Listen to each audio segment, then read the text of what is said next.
Pat Dooris. Welcome to the story. We're starting today in Vancouver near the I-5 bridge because we got a chance to talk with Washington's two U.S. senators about how much money the feds may be able to kick in to replace this bridge. It's going to be a huge project. Right now the price is between $6 billion and $7.5 billion, and we're told that could go even higher. So far, the states of Washington and Oregon are kicking in $1 billion each. The feds are expected to kick in $2.5 billion, although that might go higher. And then the rest is going to be left for people paying in the form of tolls. Well, about that topic, a lot of people don't like the idea of paying for tolls, so I asked Senator Maria Cantwell about that, and I was surprised by her answer. And nobody wants to talk about it, but tolling is something that our viewers talk to us about all the time. Are you concerned about what that might end up being? Well, I'm leaving that to the mayor. You know, personally, I think it's a very important corridor that you want it to flow as unimpeded as possible. And that's why we've worked hard on things like freight and others to improve that. So, but I'll leave that to the mayor and the region. On our show, we call that a pivot, ma'am. No, it's kind of, they're the impacted people and they need to make the decision. I mean, I think you should leave it as unimpeded as possible. So no tolls? Well, I think that this is, there's lots of things that are working today, but let's see how this proposal works and how it pencils out without it. Okay. Thank you very much. I'm sorry, without tolling? How's yeah, let's look. They'll have different ideas, and let's see what it looks like either way. Okay. All right. Thank you. Yeah. I appreciate that. Okay. That's very nice. That does not mean there will be no tolls on the new bridge, but it's not a small thing when one of the key Northwest senators pushing for federal money says something like that. We are going to go out on the bridge and we're going to go into the mechanical room. Senator Cantwell and Senator Patty Murray were in Vancouver in part for a tour of the aging I-5 bridge. It's more than 100 years old, which is why the push is on to build a new one. But this project is much bigger than it sounds. If it gets to the finish line, something both senators insist will happen, the new I-5 crossing will feature 3 new bridges and 7 new interchanges.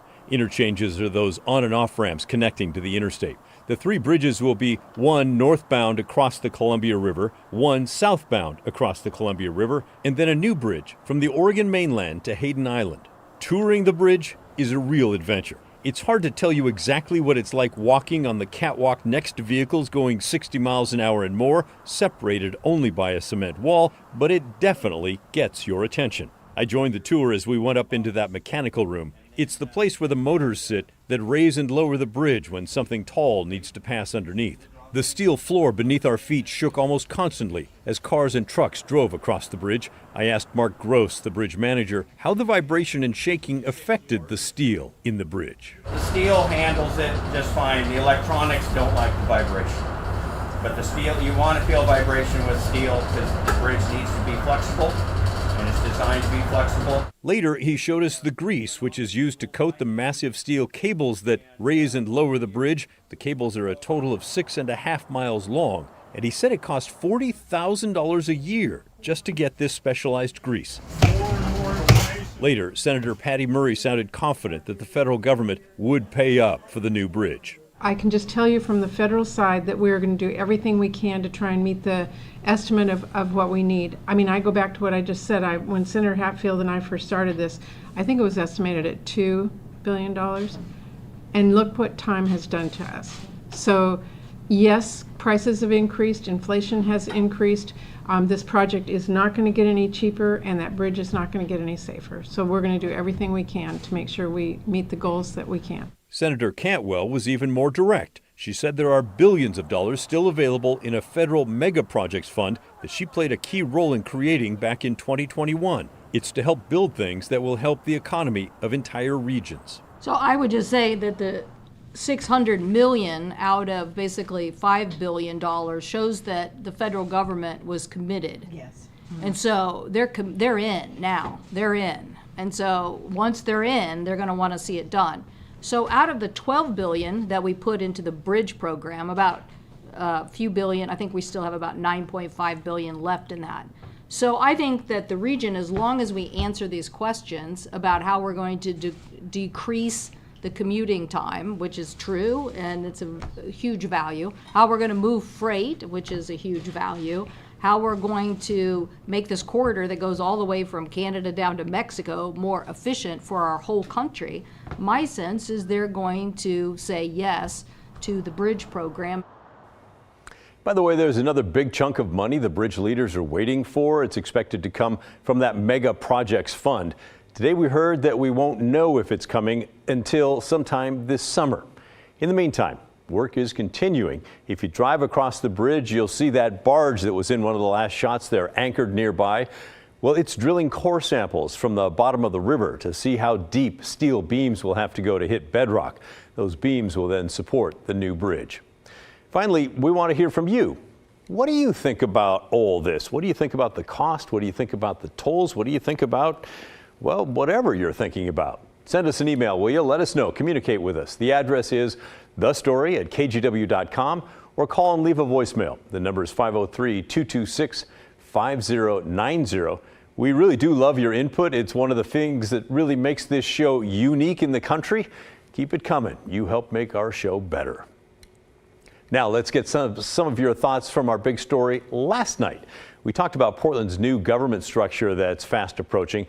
It's officially going to switch over on January 1st of 2025, but there'll be a soft changeover starting on July 1st in order to smooth out any problems that come up before things get official. We heard from Mike Jordan last night. He's the city's chief administrative officer and the man in charge of this government transition. He has a pretty big job. It's the first time Portland is changing its government form since 1913. We talked about a lot, including the challenges so far, the potential for layoffs, and a lot more. If you'd like to see that full interview, you can find it right now on the KGW YouTube channel. But let's get to some of what you had to say following that segment. We'll start with this voicemail from Patrick. It sounds to me like we're putting lipstick on a pig. I mean, they've had forever and a day to figure out how to deal with the homeless, the drugs, the street racing, and on and on. It sounds like a shell game to me. I mean, you need leadership. You need people that really know what they're doing in each one of these darned departments and everything like that. But we'll see what happens. I mean, you got to try something, I suppose, but it sure took long enough, huh? 1913.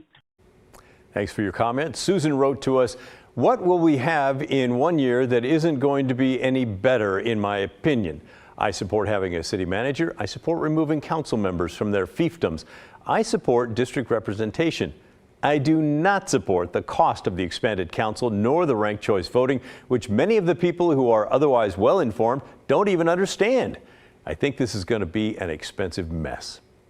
Many of you were impressed with Mike Jordan, like this viewer on our YouTube channel, who wrote in to say, "Honestly, this guy was well spoken. Making this change definitely isn't easy, but he seems to have a good handle on the scope of everything that's going to be happening in this change, which is important." This Jordan guy sounds like he's got it together. He's smarter than all of them. Too many people doing the same job. They need to streamline it, and hopefully they can. I once worked for a man that said if it makes sense, it'll never fly. If it's nonsense, it's sure to fly. And that certainly has applied to the city of Portland government. All right, we'll see. Michelle wrote to us, "I was very impressed with Mike Jordan. When our new structure goes in effect on January 1st, 2025, I think he should have the job of city manager. He knows how to get it done." Well, it's funny that you should say that, Michelle, because I had the same thought while I was interviewing him back in November. And are you going to be the new city manager, you think? I'll tell you what I tell everybody else.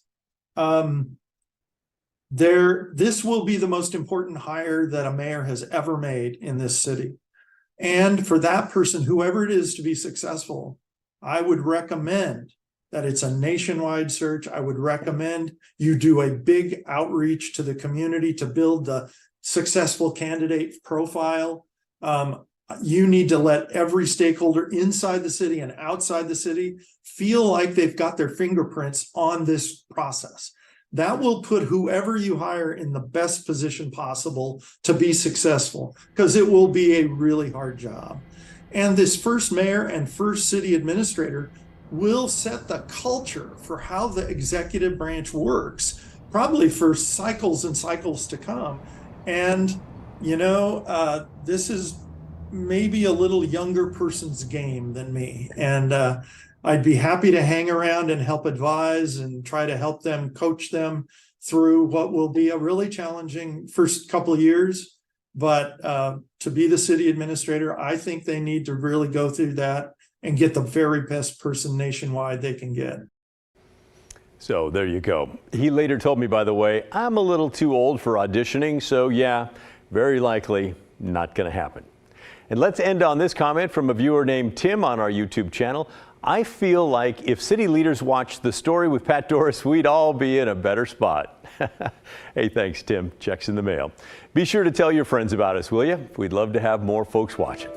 Coming up next on The Story, as calls for more drug treatment facilities in Portland have grown louder and louder, a coalition, including the state, county, city, and local nonprofit, appear to have followed through and done something. Blair Best brings us details on that, as well as what's going on with the court case involving the enforcement of Portland's daytime camping ban. All that and more when The Story returns.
Now to Portland's addiction crisis. We've criticized local and state government leaders for moving too slowly, or in some cases, not at all, when it comes to dealing with this huge problem.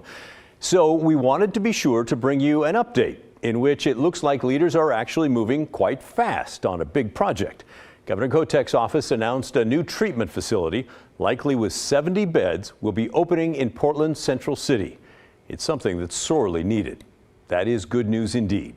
Here's our Blair Best. On the outskirts of Portland's Central East Side is a neighborhood in the midst of an identity crisis. On this other side of the train tracks in Southeast, it's really startling to see how much a difference the city can look within just a few blocks. Angelica lives where industrial turns residential and where homelessness and addiction is common. I've been out here going on 25 years. You can't just make it go away by just burying your head in the sand. I think that people who are houseless need to feel safe too. Local leaders are now looking to her neighborhood to open a treatment center.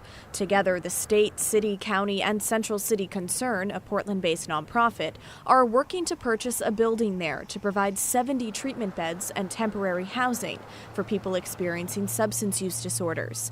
And they did this in less than 2 weeks. Now, the exact location of the center isn't being released until the sale is final, but we've been told, and reports show, that it's this building off the corner of Southeast 16th and East Burnside. For years, the building has been a hostel and somewhat of a community staple. I've seen people go there to go dancing. They have poetry slams. They have things like that. So it's like, I think we are going to lose something. Yet Portland will gain another much-needed option for addiction treatment. Well, I know we can use more. The ones that they have now are just like usually overcrowded waiting lists. Good. People can get into it. I want to know what the long-term goal is and how we can benefit these individuals, because it's like, do we have social workers? Do we have case managers? Do we have healthcare professionals to kind of help people through this process? Central City Concern will run the program. It will be staffed 24/7 and referral-based. People can stay in treatment up to 4 months. There will also be transitional housing options. They declined to comment further, saying additional information will be released late next week. I just want the city to actually kind of have a plan, not just build centers and say, we did it. Now, to be clear, this building, the hostel and community space, was put up for auction, and Central City Concern submitted their bid just 2 days later. Now, again, they're still waiting for the sale to go through and for funding approval. They need $17 million to open the site. The county is voting on their spending portion tomorrow, and the city is voting on their portion later on this month. So if all goes to plan, the goal is to open the site come the fall. Well, Blair, I think it's remarkable and it's terrific to finally see such bold action from both the city and the county. What do you think? Yeah, most definitely. I mean, Pat, I've sat through many county meetings where they have talked of opening detox centers and sobering centers and spent millions of dollars on studies of how these centers would work in downtown Portland. So to see something like this happen in less than 2 weeks definitely caught my eye. And I know you may not have all the details, but is this going to be a place where police and others can take folks who are either having problems with drugs or alcohol? Yeah, I don't know about the police enforcement aspect or any of that, but I do know it's going to be referral based. Okay. And what about the camping ban that's still not being enforced in Portland? Yeah, so today, we talked with homeless people. They acknowledge that addiction is definitely taking a toll on our streets. But like you mentioned, they said there's a bigger issue that isn't being addressed. They argue that's camp removals and the daytime camping ban. And where that stands right now is a Multnomah County judge blocked the city from enforcing that ban, arguing its constitutionality. So the city, asked the judge for more detailed explanation as to why, and they never got it. So they filed a request with the Oregon Supreme Court to essentially require that judge to submit that detailed explanation. And that request is still pending before the Supreme Court. All right, more twists and turns to come, I'm sure. Thank you, Blair Best. Coming up next on The Story, just days before Christmas, the entire newsroom of the Eugene Weekly newspaper was laid off. Not because of people not buying the paper, it's free, but because of an employee who apparently embezzled tens of thousands of dollars from the company, leaving everyone else high and dry. Why the paper's editor is hopeful that they'll be able to mount a comeback, and how you can help when The Story returns.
On this show, we talk about news outlets in smaller communities quite a bit. Why?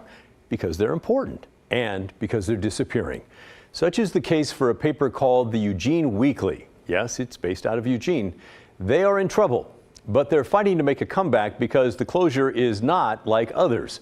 Their financial problems are not from declining readership or a new owner, for example. Oh no, it's a bit darker than that. They've shut down because of betrayal from within. For those of you familiar with Eugene, you've likely seen those red boxes all over town. For decades, the paper was printed for free, with some 30,000 copies filling the boxes every Thursday. Founded as a community calendar back in 1982, Eugene Weekly grew into everything you would expect out of a local news shop. Investigations, covering the arts, nonprofits, LGBTQ issues, even writing up obituaries for homeless folks whose lives and deaths may otherwise go unnoticed. The paper is part of the community fabric there. Well, 3 days before Christmas, Eugene Weekly was forced to lay off its entire 10-person staff. The reason? Someone who worked at the paper had allegedly embezzled their money, draining the company dry. A now former employee had been embezzling at least $90,000 that we just know of off the top. And then also sort of parts of it are probably mismanagement in terms of mismanagement of funds where there's just thousands of dollars of bills gone unpaid. So our printer we owe $70,000 to right off the top. They owe their payroll company another $20,000. Vendors were not paid for months. Employees had their retirement benefits diverted. It's a big mess. They estimate it's going to cost around $180,000 to get caught up on bills and hire everyone back. The person responsible for taking the money has not yet been identified. Camelia Mortensen, the paper's editor you just heard from there, says that person worked there for around 5 years. So yeah, they know who it is. We asked her about that blatant betrayal. It was surreal. It was absolutely surreal where I'm going, you know, you saw me every day. I have office dogs. You play with my office dogs and you're doing this, but you're also not putting the money that was supposed to be going into my retirement fund at the same time. Like there has to be more to it because like it just was so hard to wrap my mind around. Like someone we'd been planning a Christmas party with and it was like, well, no Christmas party. She told us that having to lay off her entire staff and herself as well just days before Christmas was gutting, as you can imagine. Eugene police are investigating and a forensic accountant is poring over the financial records to see just how deep all this went. Mortensen calls herself the editor that won't stop showing up and says the community support has been incredible, both in Eugene and the surrounding areas.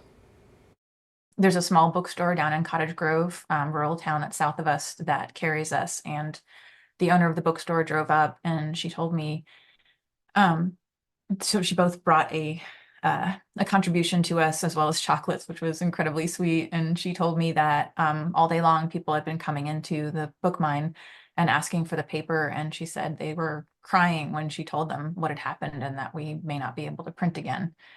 And honestly, I've definitely cried a lot, but I've seen a lot of tears. And like for you to realize as a newspaper that the thought of this newspaper disappearing like brings people to tears is just it means a lot, and it also makes me all the more determined to come back and be that voice that they're looking for.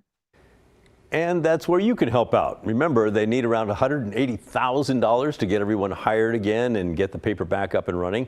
Well, so far they've raised at least $58,000, and Mortensen says she's hopeful they can pull it off. She tells us the best way folks can help is to visit this website and donate. The website is support.eugeneweekly.com. She tells us Eugene Weekly will stay digital for the time being, with folks who previously worked for the Eugene Register-Guard newspaper volunteering to help out. Mortensen says if they can reach their financial goal, they want to try to print a new edition of the paper the first week of February. That website, one more time, support.eugeneweekly.com. And after you go to help them out, be sure to check out KGW's streaming app called KGW Plus. It's available for free on Roku, Amazon Fire, and Apple TV. If you ever miss an episode of The Story, you can find that on that app. Our show re-airs a few dozen times on the app throughout the night. And if our streaming app does not work for you, be sure to find our shows on the KGW YouTube channel. You just scroll down to the Story section, and there you can find episodes as well as entire individual segments of the shows.